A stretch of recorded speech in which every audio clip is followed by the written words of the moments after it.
श्राद्ध क्या होता है और आखिर ये क्यों किया जाता है, आइए जानते हैं। अपने पितरों के लिए श्रद्धा से किए गए मुक्ति कर्म को श्राद्ध कहते हैं। श्राद्ध के इन 16 दिनों में पितर हमारे घर पर सूक्ष्म रूप में विराजमान रहते हैं। श्राद्ध के जरिए पितरों की तृप्ति के लिए भोजन पहुंचाया जाता है।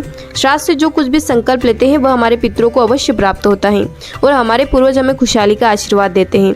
जिस तिथि में जिस पूर्वज का स्वर्गवास हुआ है उसी तिथि को उनका श्राद्ध भी किया जाता है। जिनकी परलोक गमन की तिथि हमको याद नहीं है उन सबका श्राद्ध अमावस्या को करते हैं। श्राद्ध के दिन अपने सामर्थ्य के अनुसार भोजन बनाकर ब्राह्मण को भी भोजन करवाना चाहिए। श्राद्ध के दिन जिस व्यक्ति का श्राद्ध कर रहे हैं उसके पसंद के अनुसार भोजन बनाएं। भोजन में सर्वोत्तम गाय, कुत्ते और कौवे के लिए अलग से ग्रास निकालें। माना जाता है कि ये यम के अधिक निकट होते हैं, इनसे पितरों को भोजन मिलता है। पूर्णिमा तिथि से पितृपक्ष आरंभ होता है।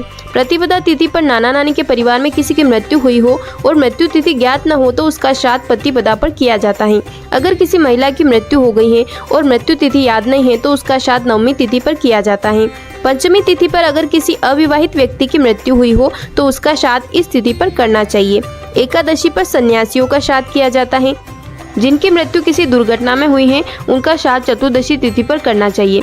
सर्व पितृ मोक्ष अमावस्या पर सभी ज्ञात अज्ञात पितरों का श्राद्ध करना चाहिए। षष्ठी तिथि को श्राद्ध कर्म जो संपन्न करता है उसकी पूजा स्वयं देवता भी करते हैं। पितरों का कर्ज चुकाना संभव नहीं है इस जीवन में, लेकिन उनके द्वारा संसार त्याग कर चले जाने के बाद भी श्राद्ध करके ऋण चुकाने की परंपरा है।